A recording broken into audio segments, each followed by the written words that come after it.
نحمده ونصلي على رسوله الكريم اما بعد فاعوذ بالله من الشيطان الرجيم بسم الله الرحمن الرحيم رب اشرح لي صدري ويسر لي امري واحلل عقدة من لساني يفقهوا قولي اللهم انا نسألك علما نافعا وعملا متقبلا ورزقا طيبا الحمد لله الولي الحميد اسبغ علينا نعمه ظاهرة وباطنة وهدانا لدينه وما كنا لنهتدي لولا ان هدانا الله نحمده على نعمه العظيمة وآلائه الجسيمة. تمام تعریفیں اللہ سبحانہ وتعالیٰ کے لیے ہیں جو حمایتی اور مددگار ہے، بے حد تعریف والا ہے. اس نے ہمیں اپنی ظاہری اور باطنی نعمتوں سے نوازا ہے اور ہمیں اپنے دین کی طرف رہنمائی کی ہے، ہمیں اپنا دین سکھایا ہے، ہمارے دل میں دین کی محبت پیدا کی ہے، ہمیں دین پر عمل کرنے کا شوق عطا کیا. ہم اس پر اپنے رب کے شکر گزار ہیں اور اس کی تعریف کرتے ہیں، اس کی حمد و ثنا بیان کرتے ہیں. اور ہم ہرگز ہدایت یافتہ نہ ہوتے اگر اللہ ہمیں ہدایت نہ دیتا. ہم اللہ کی عظیم نعمتوں اور اس کے بڑے بڑے احسانات پر اس کی حمد بیان کرتے ہیں، اس کا شکر بجا لاتے ہیں. آج جس موضوع پر میں آپ کے ساتھ گفتگو کروں گی وہ ہے زندگی میں آسانی کی دعائیں. ہم سب جانتے ہیں کہ اللہ تعالیٰ نے اس دنیا کو آزمائش کا گھر بنایا ہے. انسان کی تخلیق کی حقیقت بیان کرتے ہوئے اللہ تعالیٰ فرماتے ہیں لَقَدْ خَلَقْنَا الْإِنسَانَ فِي كَبَدٍ، بلا شبہ یقیناً ہم نے انسان کو بڑی مشقت میں پیدا کیا. ہم سب زندگی میں آسانی ڈھونڈتے ہیں اور اللہ سبحانہ وتعالیٰ نے ہمیں مشقت میں پیدا کیا ہے. ہم سب دنیا کو جنت بنانے کی کوشش میں ہیں جبکہ اللہ تعالیٰ نے اسے دارالامتحان بنایا ہے. یہ جگہ تو امتحان کی جگہ ہے جس میں مجھ سے اور آپ سے یہ دیکھا جا رہا ہے کہ ان مختلف طرح کی آزمائشوں میں ہم کرتے کیا ہیں.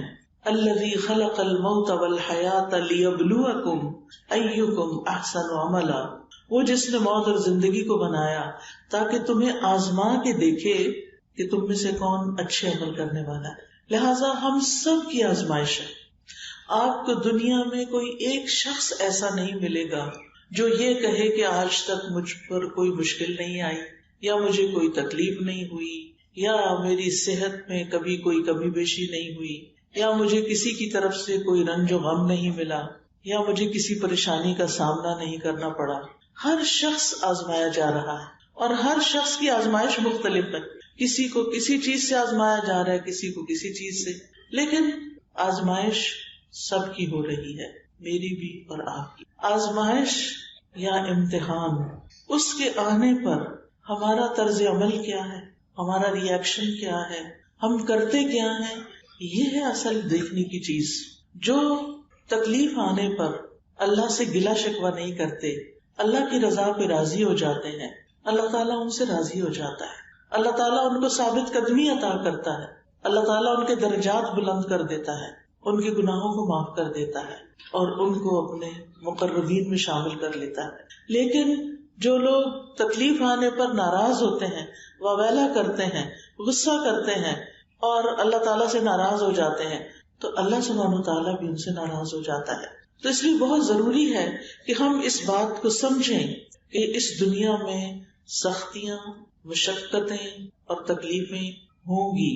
کچھ تکلیفیں ایسی ہیں جو اس دنیا کے لیے ہیں، کچھ تکلیفیں ایسی ہیں جو برزخ کے لیے ہیں، قبر کے لیے ہیں، کچھ تکلیفیں ایسی ہیں جو قیامت کے دن کے لیے ہیں، لیکن تکلیفیں تو ہیں. ابن الجوزی کہتے ہیں دنیا آزمائشوں اور مصیبتوں کے لیے بنائی گئی ہے. سمجھدار شخص کو چاہیے کہ اپنے نفس کو صبر پر آمادہ کرے. اس کا حل صرف صبر ہے. خوشحالی کا گھر، نعمتوں کا گھر تو صرف آخرت ہے. اللہ نے جنت انسانوں کے لیے ہی بنائی ہے، لیکن اس جنت میں جانے سے پہلے ہر ایک کا امتحان ہو رہا ہے کہ کون جنت میں انٹری کے قابل ہے اور کون نہیں، کس کو جنت ملنی چاہیے کس کو نہیں. وہ ہر انسان کے عمل سے دیکھا جا رہا ہے. جنت ہی ایسی جگہ ہے جہاں پہنچ کر انسان کہے گا کہ شکر ہے اس رب کا جس نے ہم سے غم کو دور کر دیا، سورۃ فاطر میں آتا ہے وقالوا الحمد للہ الذی اذهب عنا الحزن ان ربنا لغفور شکور الذی احلنا دار المقامة من فضله لا يمسنا فيها نصب ولا يمسنا فيها لغوب. اور وہ کہیں گے اس اللہ کا شکر ہے جس نے ہم سے ہم و غم کو دور کر دیا. جنت میں انسان کا پہلا قدم جائے گا تو اس کے سارے غم دور ہو جائیں گے، وہ ساری پریشانیوں کو بھول جائے گا، اس کو کوئی تکلیف یاد ہی نہیں رہے گی، اور آئندہ ہمیشہ ہمیشہ کے لیے اب وہ صرف خوش ہی خوش رہے گا. وہ وہاں کہے گا شکر ہے اس رب کا جس نے ہم سے غم دور کر دیا، یقیناً ہمارا رب بخشنے والا بڑا ہی قدردان ہے، جس نے اپنے فضل سے ہمیں ابدی قیام گاہ میں لا اتارا جہاں ہمیں نہ مشقت اٹھانی پڑتی ہے نہ تھکاوٹ لاحق ہوتی ہے، نہ کوئی تھکاوٹ نہ کوئی بوریت، کچھ بھی نہیں، اب آرام ہی آرام ہے. لیکن اس آرام کے لیے اس دنیا میں کام ہی کام ہے، محنت ہی محنت ہے. جو لوگ یہاں آرام کر رہے ہیں اور آخرت کی تیاری نہیں کر رہے، پھر وہاں ان کے لیے مشقتیں ہی مشقتیں ہیں. اس لیے بڑا ضروری ہے کہ ہم دنیا کی حقیقت کو سمجھیں اور اس دنیا میں اپنے مقصد کو سمجھیں، کیونکہ ہمیں اللہ تعالیٰ آزما رہا ہے. اللہ تعالیٰ قرآن مجید میں ایک اور جگہ پر بھی فرماتے ہیں وَنَبْلُوكُمْ بِالشَّرِّ وَالْخَيْرِ فِتْنَةً، کہ ہم تمہیں اچھے برے حالات دونوں طرح سے آزماتے ہیں. یعنی صرف تکلیفیں ہی آزمائش نہیں، نعمتیں بھی آزمائش ہیں کہ ان کو پا کے ہم کیا کرتے ہیں. جب ہمیں دنیا میں کوئی کامیابی حاصل ہوتی ہے، کوئی خوشی حاصل ہوتی ہے، تو پھر ہم کیا کرتے ہیں، ہمارا رویہ کیسا ہے، ہمارا طرز عمل کیسا ہے. اور جب کوئی تکلیف آتی ہے تو پھر ہم کیا کرتے ہیں، جس کے آنے کے بارے میں اللہ تعالیٰ نے پہلے سے ہی خبردار کر دیا ہے. سورۃ البقرہ میں اللہ تعالیٰ فرماتے ہیں وَلَنَبْلُوَنَّكُمْ بِشَيْءٍ مِّنَ الْخَوْفِ وَالْجُوعِ وَنَقْصٍ مِّنَ الْأَمْوَالِ وَالْأَنفُسِ وَالثَّمَرَاتِ وَبَشِّرِ الصَّابِرِينَ الَّذِينَ إِذَا أَصَابَتْهُمْ مُصِيبَةٌ قَالُوا إِنَّا لِلَّهِ وَإِنَّا إِلَيْهِ رَاجِعُونَ أُولَئِكَ عَلَيْهِمْ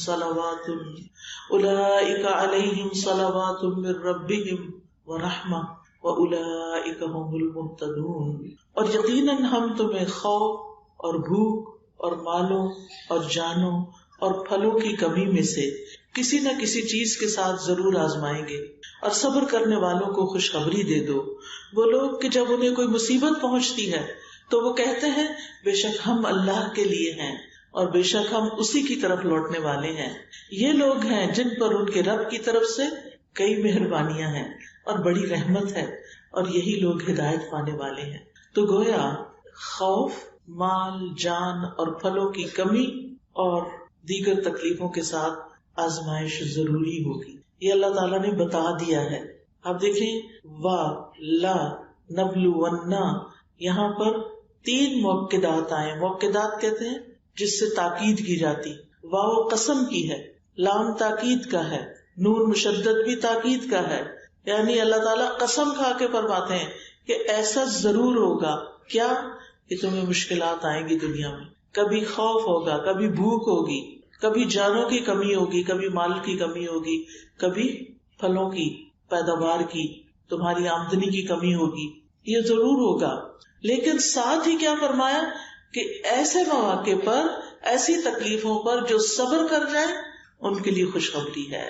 اور وہ جب مصیبت آتی ہے تو کیا کہتے ہیں، انا للہ و انا الیہ راجعون، بے شک ہم اللہ کے لیے اور ہم اللہ کی طرف لوٹ کے جانے والے ہیں. کیا مطلب ہے کہ یہ دنیا تو ہمیشہ کے لیے ہے ہی نہیں. اللہ نے ہمیں پیدا کیا، اللہ ہی کی طرف لوٹ کے جانا ہے. یہاں بھی اللہ کے حکم کے مطابق جئیں گے، اور پھر جو چیزیں ہماری ہیں وہ بھی اصل میں ہماری نہیں، وہ بھی اللہ کی امانت ہے ہمارے پاس. کیا مطلب کہ اس کے ساتھ ہم کرتے کیا ہیں. مثلاً یہ ہاتھ کس نے بنایا؟ ہمارے اللہ نے. یہ ہمیں کیوں دیے اللہ نے؟ کیا کرے ان سے؟ کام کرے. کیسے کام؟ اچھے کام یا اس کو ناراض کرنے والے کام؟ اب آزمائش یہی ہے کہ ہاتھ اللہ نے دیے، دیکھا یہ جا رہا ہے کون ان ہاتھوں کو اللہ سبحانہ وتعالیٰ کی مرضی کے مطابق استعمال کرتا اور کون اس کے خلاف، کون اس کے خلاف استعمال. آنکھیں کس نے دی ہیں؟ انا للہ. ٹھیک ہے. مرنے کے بعد یہ آنکھیں کہاں جائیں گی؟ واپس مٹی میں مل جائیں گی. منہا خلقناکم، اس مٹی سے ہم نے تمہیں پیدا کیا. وفیہا نعیدکم، اسی میں ہم تمہیں واپس لوٹا دیں گے. ومنہا نخرجکم تارۃ اخری، اور اسی میں سے ہم تمہیں دوبارہ نکال لیں گے، پھر پیدا کریں گے. دوبارہ کیوں نکالیں گے؟ تاکہ جس نے ان آنکھوں کو، ان ہاتھوں کو، اس زبان کو صحیح استعمال کیا ہے اس کو جزا دیں، اس کو اچھا بدلہ دیں. اور جنہوں نے اس کو غلط طریقے سے استعمال کیا، آنکھوں سے حرام چیزیں دیکھی، کانوں سے حرام چیزیں سنی، زبان سے غلط باتیں کی، جھوٹ بولا، چغلیاں کی، غیبتیں کی، دوسروں کو ہرٹ کیا، ستایا، تو پھر کیا ہو؟ ان کو اس کا بدلہ دیں. تو ہر انسان کو آزمایا جا رہا ہے کہ اس کو اللہ نے جو امانتیں دی ہیں، جو نعمتیں دی ہیں، اب وہ ان کے ساتھ کرتا کیا ہے. اسی لیے اللہ تعالیٰ نے ہمارے لیے گارڈز رکھے ہوئے ہیں. کیا نام ہے ان گارڈز کا؟ کرامن کاتبین. وہ کیا کر رہے ہیں؟ لکھ رہے ہیں. جو کچھ کرتے ہو لکھتے جا رہے ہیں. اور کون لکھوا رہا ہے؟ انا کننا نستنسخ، بے شک ہم لکھوا رہے تھے. کیا اللہ تعالیٰ کو خود نہیں پتا ہم کیا کر رہے ہیں؟ پتا ہے اللہ تعالیٰ کو پتا ہے کہ ہم کیا کر رہے ہیں، لیکن وہ لکھوا کیوں رہے ہیں؟ سوچے ذرا. اللہ تعالیٰ اپنے علم کے علاوہ ہر شخص کے اوپر ایک نگران ہے، اور وہ اللہ کی نگرانی ہے. اور اس کے باوجود وہ لکھوا رہا ہے تاکہ کل کو کوئی یہ نہ کہے نہیں میں نے تو نہیں کیا. اور آج آپ دیکھیں دنیا میں بھی بعض اوقات ایسے ہوتا ہے کہ لوگ چھپ کے ویڈیو بنا لیتے ہیں، پھر پوچھتے ہیں کہ تم نے کیا؟ جب وہ کہتا ہے کہ نہیں پچھلے دن ایسے ہی کسی نے کیا. گھروں میں اب کیمرے لگے ہوتے ہیں نا، تو اب وہ کسی نے اسی طرح کا غلط کام کیا، وہ کیمرے میں اس کی تصویر آ گئی، اس کو بلایا گیا کہ تم نے یہ کیا، اس نے کہا نہیں میں نے تو نہیں کیا، مجھے نہیں پتا. انہوں نے ویڈیو چلا کے دکھا دی. اب کیا ہوا؟ اب کوئی کہہ سکتا ہے کہ نہیں یہ میں نہیں، جب تصویر بھی آ رہی ہے، ٹائم بھی آ رہا ہے، سب کچھ آ رہا ہے. قیامت کے دن اس سے بھی زیادہ شرمندگی ہوگی جب منہ بند کر دیے جائیں گے، ہاتھ بولنے لگیں گے. یہ ہاتھ ہیں تو ہمارے پر ہمارے نہیں ہیں، ہمارے وفادار کوئی نہیں. جب اللہ تعالیٰ نے ان کو بلوانا ہے تو یہ ہر وقت ہمیں دیکھتے رہتے ہیں ہم کیا کرتے ہیں، کیا پکڑتے ہیں، کیا رکھتے ہیں، کیا آن کرتے ہیں، کیا آف کرتے ہیں، اپنا وقت کہاں لگا رہے ہیں، کتنے کتنے گھنٹے یوٹیوب پہ بیٹھے رہتے ہیں.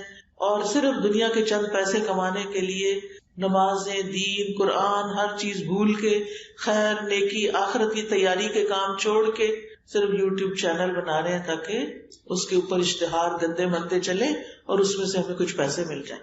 ویڈیو بنا رہے ہیں گھنٹوں، پھر ایڈٹ کر رہے ہیں گھنٹوں، اور ڈال اس پہ کیا رہے ہیں؟ کوئی کھانے کی ریسیپی ڈال رہا ہے، کوئی ایکسرسائز ڈال رہا ہے، کوئی ادھر ادھر کی سچی جھوٹی باتیں ڈال رہا ہے اور ویوز بنا رہا ہے تاکہ پیسے ملیں. دنیا کی محبت نے انسان کو آخرت سے غافل کر دیا. الہاکم التکاثر حتی زرتم المقابر کلا سوف تعلمون ثم کلا سوف تعلمون. الہاکم التکاثر، ایک دوسرے کے مقابلے میں کثرت سے، یعنی مال حاصل کرنے کی خواہش نے تمہیں لہو و لعب میں مبتلا کر دیا، غافل کر دیا. اتنے غافل رہے حتی زرتم المقابر، یہاں تک کہ تم نے قبریں جا دیکھی، قبر میں پہنچ گئے. دنیا دنیا دنیا، اور نہیں پتا کس وقت چلے جانا ہے، اور آخرت کی کوئی فکر نہیں. دنیا میں گھنٹوں لگا دیتے ہیں نہیں تھکتے، اور آخرت کا کام تھوڑا سا. جب اتنے گھنٹے تھک کے اٹھیں گے اور بیکار سے کام کر کے، فضول کام کر کے اٹھیں گے، نماز پڑھیں گے تو کیا ہوگا؟ آنکھیں بھی بند ہوگی اور یون کر رہے ہوں گے کسی طرح سر سے اتر جائے، کیونکہ نہ پڑھی تو پھر کہیں پکڑی نہ ہو جائے. پر ایسی پڑھی کا کیا فائدہ جس میں نہ اللہ کی یاد ہے، نہ اللہ کی محبت، اور نہ اللہ کے سامنے کچھ عاجزی ہے. تو ہم سب بنیادی طور پر ایک دھوکے میں پڑے ہوئے ہیں کہ شاید ہم نے ہمیشہ یہاں رہنا ہے، شاید یہ جوانی ہمیشہ رہے گی، شاید یہ رنگ میلے ہمیشہ رہیں گے. نہیں، یہ بہت جلد ختم ہو جائیں گے. اور مرنے کے بعد انسان کیا کہے گا؟ میں دنیا میں کتنا جیا؟ الا عشیۃ او ضحاہا، دن کا ایک حصہ، صبح کا یا شام کا. ہم سب کو سوچنا چاہیے کہ ہم اپنے اس وقت کو جس میں ہماری آزمائش ہو رہی ہے ہم کس طرح گزار رہے ہیں. اب سوال یہ پیدا ہوتا ہے کہ تکلیفیں کیوں آتی ہیں؟ تکلیفیں آتی ہیں بندے کا درجہ بلند کرنے کے لیے، تکلیفیں آتی ہیں انسان کو پختہ کرنے کے لیے، انسان کو کچھ سکھانے کے لیے، انسان کو ہوش میں لانے کے لیے. کہ وہ اپنی غفلت سے باہر نکل آئے. تو اس لیے تکلیفیں تو آئیں گی. نبی صلی اللہ علیہ وسلم نے فرمایا بے شک بندے کے لیے جب اللہ کے ہاں کوئی مقام اور مرتبہ مقدر ہو چکا ہوتا ہے اور وہ اپنے اعمال کی بنا پر اس تک نہیں پہنچ سکتا تو اللہ تعالیٰ اسے اس کے اپنے جسم یا مال یا اولاد کی آزمائش میں ڈال دیتا ہے. امام ابو داؤد فرماتے ہیں کہ اس میں یوں بھی کہا گیا ہے پھر اللہ اسے صبر کی توفیق بھی دیتا ہے حتیٰ کہ اسے اس مقام اور مرتبے تک پہنچا دیتا ہے جو اللہ تعالیٰ کی طرف سے اس کے لیے پہلے سے مقدر تھا. یعنی عمل سے وہ بندہ اس درجے پہ نہیں پہنچنے والا تھا. کیسے پہنچا؟ تکلیف کاٹ کے، بیماری کاٹ کے. تو تکلیفیں پاک کرنے کا سبب ہوتی ہیں. اور یہ نہ سوچیں کہ اللہ تعالیٰ شاید ہم سے ناراض ہوتا ہے تو ہمیں تکلیف میں ڈالتا ہے. کچھ لوگوں کا یہ خیال ہوتا ہے شاید اللہ تعالیٰ مجھ سے ناراض ہو گیا.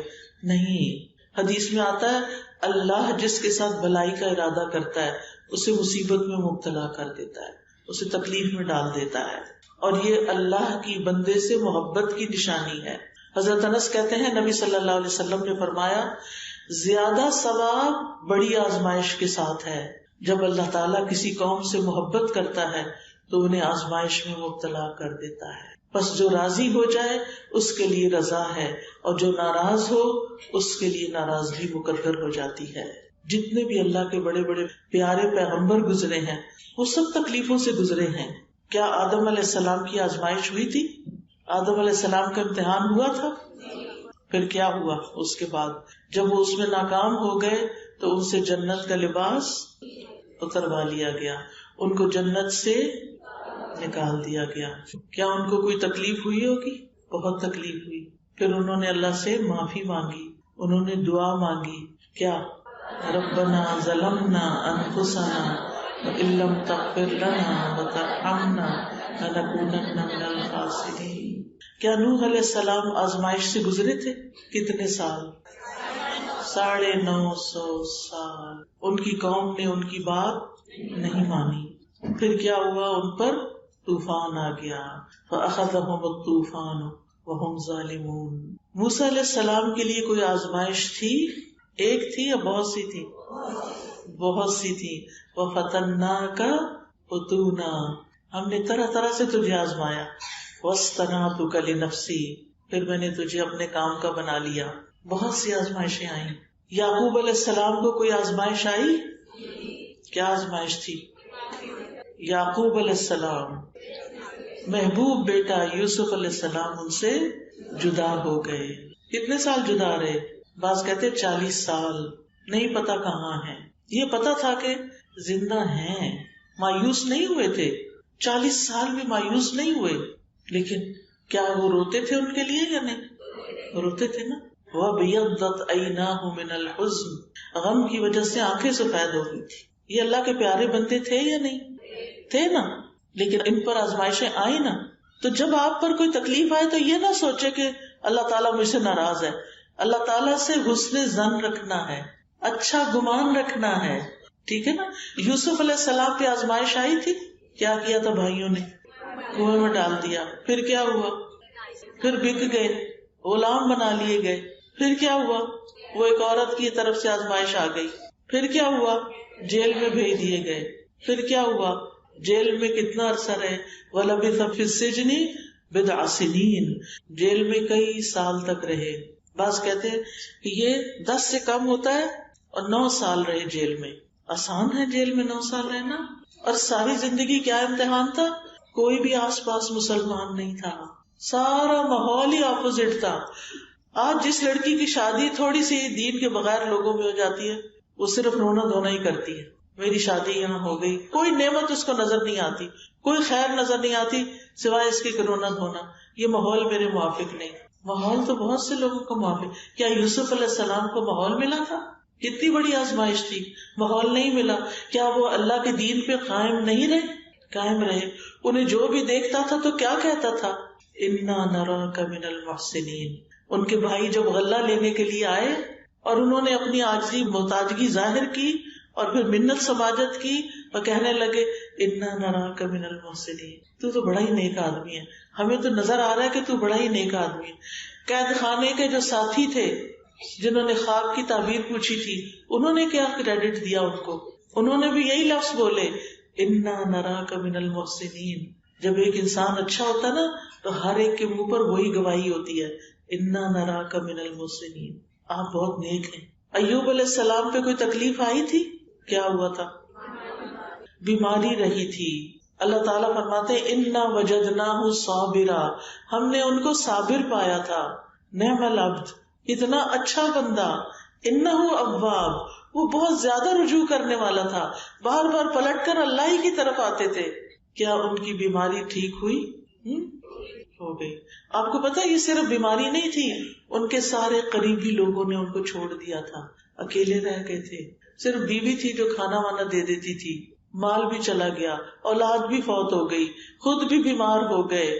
کیا اللہ سے ایک دن بھی بدگمانی کی؟ اچھا ہی گمان رکھا. ایک روایت میں آتا ہے کہ انہوں نے کہا کہ میں اللہ کی عبادت پہلے بھی کرتا تھا، لیکن اس میں میرا مال، میری اولاد، میرے لوگ بیچ میں حائل ہو جاتے تھے. اب تو اے اللہ تیرے اور میرے بیچ میں کوئی بھی نہیں رہا، اب تو مجھے تیری عبادت میں لذت ہی لذت ہے.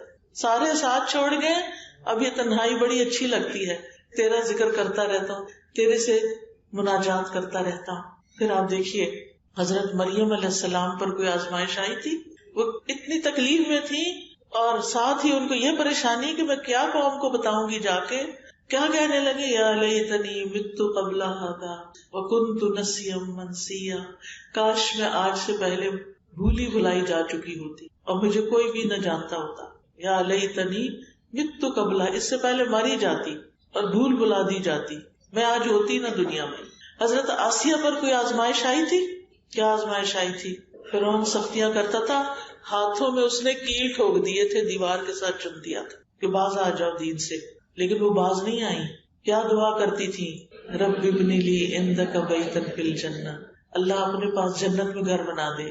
ونجنی من فرعون وعملہ، مجھے فرعون اور اس کے عمل سے بچا لے، نجات دے. ونجنی من القوم الظالمین، اللہ مجھے ظالم لوگوں سے نجات دے. ان سب لوگوں نے کیا کیا تھا؟ حضرت یونس علیہ السلام پہ آزمائش آئی تھی. کیا آزمائش آئی تھی؟ مچھلی کے پیٹ میں اندھیروں پر اندھیرا. رات کے وقت کبھی کسی دریا پہ گئے آپ اندھیرے میں؟ سوچیں بادل آئے ہوئے ہوں، رات ہو اور آپ پانی کے وہ گہرائیوں میں ہو، مچھلی کے پیٹ میں ہو، کتنی خوفناک جگہ. کیا انہوں نے اللہ تعالیٰ کو بلیم کیا تھا کہ آپ نے میرے ساتھ کیا کیا؟ کیا کہا تھا؟ لا الہ الا انت سبحانک انی کنت من الظالمین. اللہ میری اپنی غلطی ہے، آپ ظالم نہیں ہیں، آپ ہر خطا سے پاک ہیں، اللہ سے برا گمان نہیں کیا. تو یاد رکھیے زندگی میں اگر کوئی تکلیف آئے تو دو کام لازمی کرنے ہیں. نمبر 1 اللہ سے گمان اچھا رکھنا ہے، شیطان کو اپنے اوپر حاوی نہیں ہونے دینا. نمبر 2 دعائیں کرنی ہے. یہ دعاؤں کا کارڈ اسی لیے بنایا گیا ہے، مشکل آ گئی آسانی کے لیے دعائیں کریں، دعائیں کرنی ہے. خود ہمارے پیارے نبی صلی اللہ علیہ وسلم پر کوئی مشکلات آئی تھی، ہر طرح کی آزمائشیں آئی تھی، اور آپ نے فرمایا تھا نا کہ جس پر کوئی تکلیف آئے وہ کیا کرے؟ میری تکلیف کو یاد کر لے. ہم نے کیا کرنا ہے؟ اللہ کی طرف رجوع کرنا ہے، اپنے ایمان کی تجدید کرنی ہے، نیک عمل کرنے ہیں، کیونکہ اللہ کا وعدہ ہے وَأَمَّا مَنْ آمَنَ وَعَمِلَ صَالِحًا فَلَهُ جَزَاءً الْحُسْنَى وَسَنَقُولُ لَهُ مِنْ أَمْرِنَا يُسْرًا. اور رہا وہ جو ایمان لایا اور اس نے نیک عمل کیے تو اس کے لیے بدلے میں بھلائی ہے، اور ان قریب ہم اسے اپنے کام میں سے سراسر آسانی کا حکم دیں گے. ایک اور جگہ پر آتا ہے من عمل صالحا من ذکر او انثى وهو مؤمن فلنحيينه حياة طیبہ ولنجزینهم اجرهم باحسن ما كانوا يعملون. جو شخص بھی نیک عمل کرے گا، خواہ مرد ہو یا عورت، بشرطے کہ وہ مومن ہو، تو ہم اسے پاکیزہ زندگی بسر کرائیں گے، ہم اسے عمدہ زندگی دیں گے. تو نیک عمل کرتے رہیں گے تو آپ کے دلوں کو اطمینان ہوگا، دعائیں مانگیں گے، اللہ سے گمان اچھا رکھیں گے تو آپ کی زندگی خوشگوار ہو جائے گی. کیا نبی صلی اللہ علیہ وسلم مسکراتے تھے؟ سب سے زیادہ مسکرانے والے تھے، جبکہ آپ کے اوپر سب سے زیادہ تکلیفیں تھیں، پھر بھی آپ مسکراتے رہتے تھے. تو ہم نے کیا کرنا ہے؟ غم کو اپنے اوپر طاری نہیں کرنا، اللہ سے اچھا گمان کر کے، معاملہ اللہ کے سپرد کر کے، دعا مانگ کے اپنے آپ کو کسی اچھے کام میں لگا دینا ہے. ہر وقت غم کو یاد نہیں کرتے رہنا، اس کا کوئی فائدہ نہیں. اٹھ کے کیا کرنا ہے؟ اللہ کی عبادت اور اطاعت. وَاسْتَعِینُوا بِالصَّبْرِ وَالصَّلَاةِ. مشکل آئے تو کیا کریں؟ اٹھے نماز پڑھیں. ہم سب کچھ کرتے ہیں، نماز نہیں پڑھتے مصیبت کے وقت، تکلیف کے وقت. لیکن کچھ لوگ اب بھی ایسا کرتے ہیں. کیا مشکلات کے وقت کیا کرتے ہیں؟ نماز پڑھتے ہیں. میری دادی کے بارے میں بتاتے ہیں بڑے، میں نے تو ان کو نہیں دیکھا، کہ ان کے کئی بچے ہوئے تھے اور کچھ بڑے ہو جاتے تھے، کچھ اور بڑے، کچھ اور پھر فوت ہو جاتے تھے. صرف میرے چچا اور والد جو تھے یہ بچے تھے، اور ایک پھوپھی. وہ کیا کرتی تھی، جب کوئی بچہ فوت ہوتا تھا اس کے اوپر کپڑا ڈال دیتی اور خود نماز پڑھنا شروع کر دیتی. لوگ اتنی باتیں بناتے کہ اس کو تو اپنے بچوں کے فوت ہونے کا کوئی غم ہی نہیں. کیا یہ کسی سے پوچھ کے غم لگتا ہے؟ جو بھی کوئی ماں ہے، بچے کو تو چھوٹی سی چوٹ بھی لگ جائے تو ماں کا کیا حال ہوتا ہے؟ ایک دم لگتا پاؤں سے جان نکل گئی ہے. جو بچہ فوت ہوا ہو اور پاس رکھا ہوا ہو، آپ کسی کا بھی فوت ہوا بچہ دیکھتے ہیں آپ کے دل کو کچھ ہو جاتا ہے. کبھی ڈیڈ بیبی دیکھا؟ چھوٹا بچہ جو فوت ہوا ہوا، کیسی طبیعت کے اوپر بوجھل ہوتا ہے انسان. نبی صلی اللہ علیہ وسلم کی آنکھوں سے آنسو روا ہو گئے جب ابراہیم فوت ہوئے، آپ کے چھوٹے بیٹے جو حضرت ماریہ قبطیہ سے تھے. تو آپ سوچئے کہ چھوٹے معصوم بچے کو فوت ہوتا دیکھ کر تو نبی صلی اللہ علیہ وسلم کے آنسو بھی گر پڑے. تو یہ آسان نہیں ہوتا. تو کیا کرنا چاہیے؟ وَاسْتَعِینُوا بِالصَّبْرِ وَالصَّلَاةِ. اور پھر جو ہمارے فرائض ہیں نا ان کو ادا کرنا چاہیے. یہ نہیں عذر کرنا چاہیے کیونکہ مجھ پہ یہ غم آ گیا اس لیے میں یہ نہیں کر سکی. ہم سارے کام چھوڑ کے بیٹھ جاتے ہیں، صرف غم مناتے رہتے ہیں، اور پھر بڑے بڑے اہم کام چھوڑ دیتے ہیں. کوئی پوچھا بھی یہ کام کیوں نہیں ہوا؟ بس وہ یہ غم آ گیا تھا، یہ فوتگی آ گئی تھی، یہ فلاں ہو گیا تھا. اپنے فرائض ہی چھوڑ کے بیٹھ جاتے ہیں. کتنے دن تک غم منانا چاہیے؟ بس 3 دن. اور اس میں بھی اپنی نمازیں نہیں چھوڑ کے بیٹھ جانی، اس میں اپنے فرائض، اپنا قرآن پڑھنا، اپنے گھر والوں کا کام. یہ غم یعنی دل میں 3 دن تک رہے، ٹھیک ہے، اس کے بعد اٹھو اپنے کام کاج کرو. پھر آپ دیکھیں اللہ کا تقویٰ اختیار کرنا ہے، اللہ سے ڈرنا ہے. وَمَن يَتَّقِ اللَّهَ يَجْعَل لَّهُ مِنْ أَمْرِهِ يُسْرًا. جو اللہ سے ڈرے گا اللہ اس کے لیے اس کے کام میں آسانی پیدا کر دے گا. وَمَن يَتَّقِ اللَّهَ يَجْعَل لَّهُ مَخْرَجًا. جو اللہ سے ڈرے گا وہ اس کے لیے تنگی سے نکلنے کا رستہ بنا دے گا، یعنی ہر کام اس کے لیے پھر آسان ہو جائے گا. اور کیا کرنا ہے؟ مشکل آئے تو اللہ پہ توکل کرنا ہے، اپنا معاملہ اللہ کے سپرد کرنا ہے. یا اللہ یہ تو نے ہی کرنا ہے کام، یا اللہ یہ مشکل تو نے آسان کرنی ہے. پھر اور کیا کرنا ہے؟ اپنی ساری حاجات تو صرف اللہ کے سامنے رکھ. انما اشکو بثی وحزنی الی اللہ واللہ بصیر بالعباد. میں اپنے غم اور دکھ کی فریاد بس اللہ سے ہی کرتا ہوں، اللہ بندوں کے حال دیکھ رہا ہے. پھر کیا کرنا ہے؟ اس بات پہ یقین رکھنا ہے کہ اللہ تعالیٰ تنگی کے بعد آسانی بھی لائے گا. فَإِنَّ مَعَ الْعُسْرِ يُسْرًا إِنَّ مَعَ الْعُسْرِ يُسْرًا سَيَجْعَلُ اللَّهُ بَعْدَ عُسْرٍ يُسْرًا. اللہ تنگی کے بعد آسانی لائے گا. رات کے بعد دن آتا ہے، کبھی یہ نہیں ہوا کہ رات کے بعد پھر رات آ جائے. آپ نے دیکھو کہ جب گرمی زیادہ ہو جاتی ہے تو بادل آ جاتے ہیں، بارش آ جاتی. تو تنگی اور مشکل حالات اللہ کے حکم سے دور ہوتے ہیں. پھر یہ یاد رکھنا ہے کہ اس مشکل کو کاٹنے والا صرف اللہ ہے، اس لیے مجھے صرف اسی کو پکارنا ہے، اسی سے دعائیں کرنی ہے، اسی سے مدد مانگنی ہے. ٹھیک ہے نا؟ سمجھ آ گئی سب کو؟ پیچھے بھی سب کو سمجھ آ گئی؟ الحمدللہ. یہ یاد رکھنا ہے، دوبارہ ریپیٹ کر رہی ہوں، یہ بڑا اہم نقطہ ہے کہ مشکل جو آ گئی ہے نا اس کو حل صرف اللہ نے کرنا ہے. اس لیے پہلے دعا پھر دوا. پھر اسی طرح یہ یقین رکھنا ہے کہ آسانی آنے والی ہے، قریب ہے، اور یہ وقت میرا عبادت ہے. تکلیف کا وقت کس کا وقت ہے؟ عبادت کا. اگر اللہ کی رضا میں گزرے، یعنی کشادگی کا انتظار کرتے ہوئے صبر کرنا عظیم الشان عبادت ہے. اور مشکل کے وقت میں اور زیادہ نیکیاں کرنی ہیں. یہ نیکسٹ پوائنٹ ہے. مشکل کے وقت میں کیا کرنا ہے؟ اور نیکیاں زیادہ کرنی ہیں. اللہ کا وعدہ ہے فَأَمَّا مَنْ أَعْطَى وَاتَّقَى وَصَدَّقَ بِالْحُسْنَى فَسَنُيَسِّرُهُ لِلْيُسْرَى. پھر جس نے اللہ کی راہ میں مال دیا اور پرہیزگاری اختیار کی اور بھلی باتوں کی تصدیق کی تو ہم بہت جلد اسے آسانی مہیا کر دیں گے. پھر سنا دوں آیت، سورۃ اللیل کی آیت ہے. فَأَمَّا مَنْ أَعْطَى، وہ جو دیتا رہتا ہے، صدقہ خیرات، بھلائی، نیکی، خیر دوسروں کے اندر بانٹتا رہتا ہے. واتقا، اور اللہ سے ڈرتا ہے، غرور میں مبتلا نہیں ہوتا کہ اہلکت مالا لبدا، میں نے ڈھیروں مال خرچ کر دیا ہے. کوئی غرور نہیں، کوئی فخر نہیں، بلکہ کیا کرتا ہے، دے کے بھی اللہ سے ڈرتا ہے. وصدق بالحسنی، اور بھلی باتوں کی تصدیق کرتا ہے، نیکی کا کوئی کام سامنے آئے تو کر کے دکھاتا ہے. فَسَنُيَسِّرُهُ لِلْيُسْرَىٰ، تو ہم بہت جلد اسے آسانی مہیا کر دیں گے. جو یہ کرے گا، ایسے کام کرے گا، اس کے لیے ہم زندگی میں کیا کریں گے، آسانی پیدا کر دیں گے. بعض مفسرین کہتے تھے ہم قرآن پڑھنے میں مشغول ہوئے تو ہمیں دنیا میں برکات اور خیرات نے ڈھانپ لیا. کل ہی ہماری ایک ساتھی بتا رہی تھی کہ ان کے چچا، ان کی پھپھو، ان سب کی عمریں 80 سال سے اوپر، کوئی 85 کوئی 90 میں جا کے فوت ہو. 2 کام ان کے بڑے اہم تھے، ایک رشتہ داروں کے ساتھ اچھا سلوک، صلہ رحمی، اور دوسرے قرآن بہت پڑھتے تھے. جب جاؤ اپنا قرآن پڑھ رہے ہیں، اور جو پینشن آتی ہے، جو بھی ان کے پاس مال ہوتا وہ باندھا ہوا ہوتا، سب رشتہ داروں میں تقسیم کر کے 500 روپے اپنی جیب میں رکھتے. بس 1 لاکھ 1.5 لاکھ پینشن تھی ان کی، بڑے بڑے عہدوں پہ رہے. تو لمبی عمر نیکیوں کے ساتھ انسان کے لیے بڑے فائدے کی ہے. لیکن یہ نعمتیں ایسے ہی نہیں مل جاتی، ان کے لیے قربانی کرنی پڑتی ہے. فَأَمَّا مَنْ أَعْطَىٰ، وہ جو دیتا جاتا ہے، وَاتَّقَىٰ، اور اللہ سے بھی ڈر کے نیک کام کرتا ہے اور برے کام چھوڑ دیتا ہے، تو پھر اللہ تعالیٰ اس کے ساتھ بھلائی کا ارادہ کرتا ہے، کیونکہ وہ بھی بھلائی کی تصدیق کرتا ہے. فَسَنُيَسِّرُهُ لِلْيُسْرَىٰ، آسانیاں چاہتے ہیں، آسانیاں بانٹیں.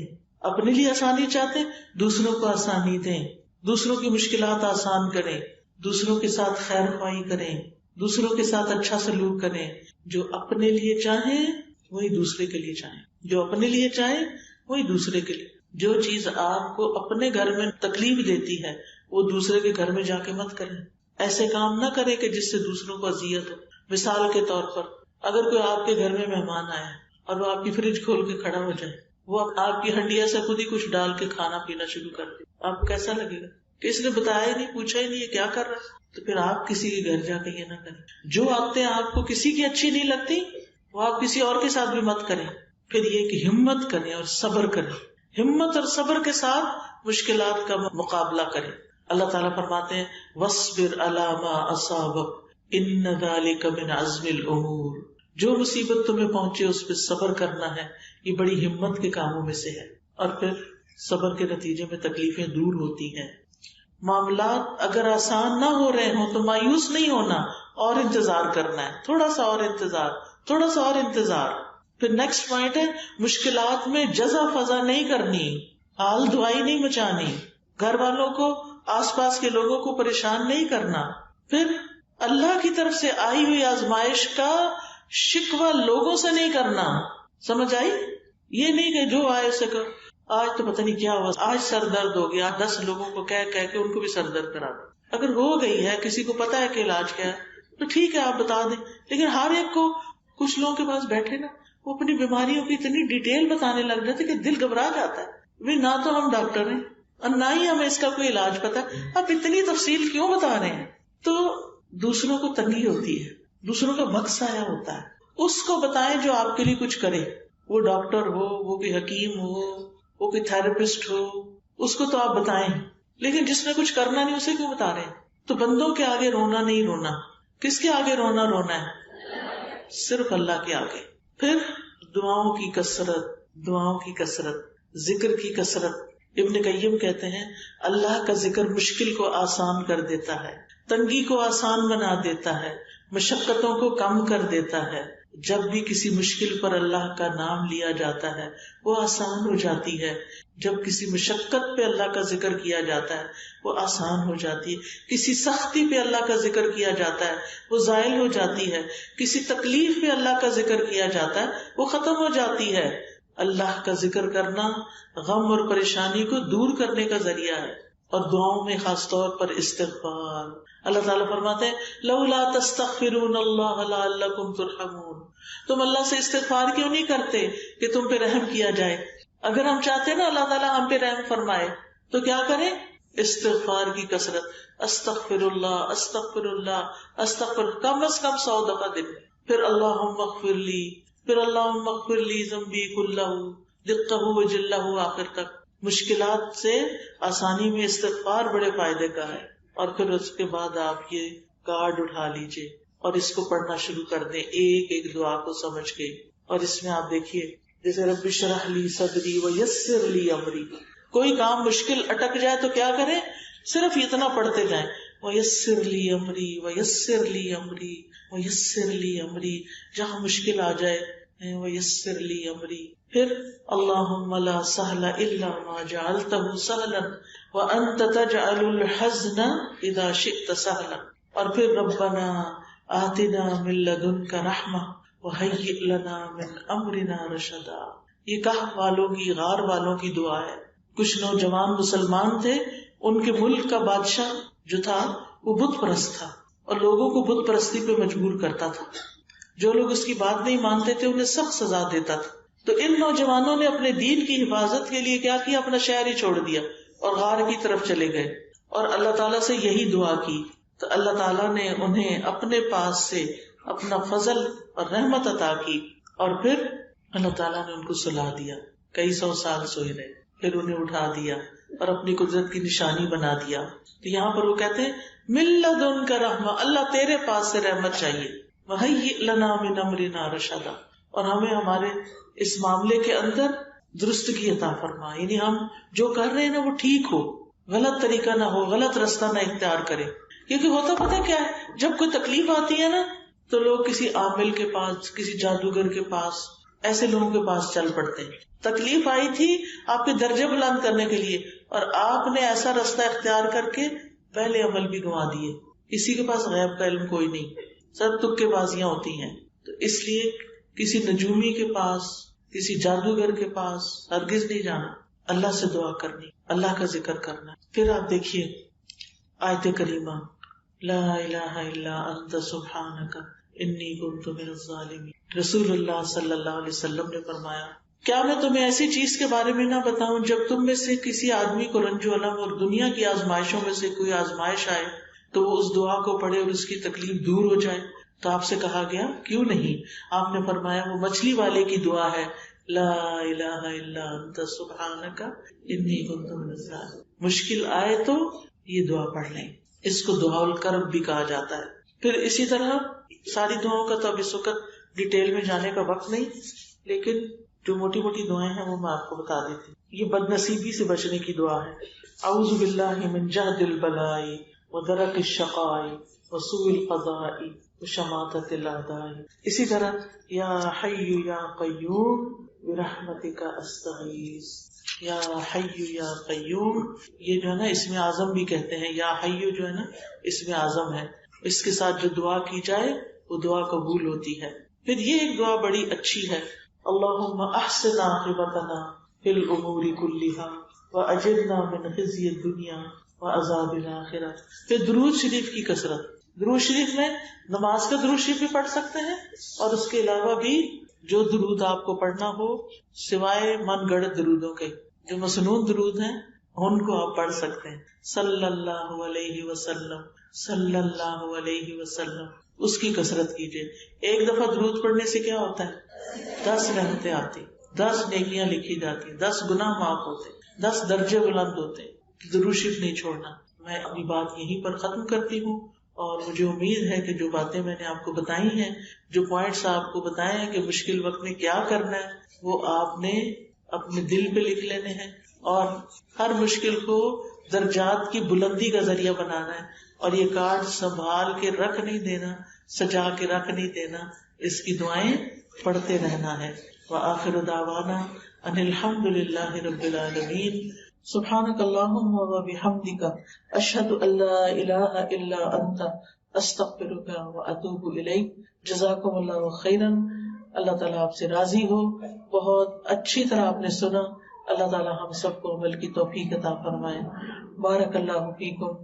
السلام علیکم ورحمۃ اللہ وبرکاتہ.